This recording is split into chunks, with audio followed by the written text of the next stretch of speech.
IPL 2025కు ముందు Delhi Capitals అనూహ్య నిర్ణయాలు తీసుకుంటుంది. ఇప్పటికే హెడ్ కోచ్ రికీ పాంటింగ్ను తప్పించింది. తాజాగా గత కొన్నాళ్లుగా జట్టు ముఖచిత్రంగా మారిపోయిన రిషబ్ పంత్ను సైతం వదిలేయాలని ఆ జట్టు భావిస్తుంది. ఈ మేరకు జాతీయ మీడియాలో కథనాలు వస్తున్నాయి. ఐపీఎల్ టైటిల్ సాధించకపోవడంపై అసంతృప్తితో ఉన్న డీసీ జట్టును పూర్తిగా ప్రక్షాళన చేయాలని భావిస్తుంది. పంత్ను తీసుకునేందుకు చెన్నై సూపర్ కింగ్స్ ఆసక్తి చూపిస్తుందని తెలుస్తుంది.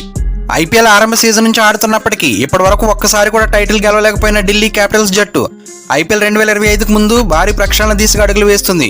గత 7 ఏళ్లుగా జట్టుకు హెడ్ కోచ్గా ఉన్న ఆస్ట్రేలియా మాజీ కెప్టెన్ రికీ పాంటింగ్ను తప్పించిన ఢిల్లీ తాజాగా మరో షాక్ ఇవ్వబోతున్నట్లు తెలుస్తుంది. ఎవరు ఊహించిన విధంగా స్టార్ ప్లేయర్ను జట్టు నుంచి తప్పించనున్నట్లు సమాచారం. టీమిండియా వికెట్ కీపర్ తమ జట్టు కెప్టెన్ రిషబ్ పంత్ను జట్టు నుంచి తప్పించనున్నట్లు తెలుస్తుంది. దీనిపై జాతీయ మీడియాలో కథనాలు వస్తున్నాయి. ఐపీఎల్ 2025 మెగా వేలానికి ముందు జట్టులో అట్టిపెట్టుకునే ఆటగాళ్ల విషయంలో ఢిల్లీ క్యాపిటల్స్ తర్జన భర్జన పడుతుంది.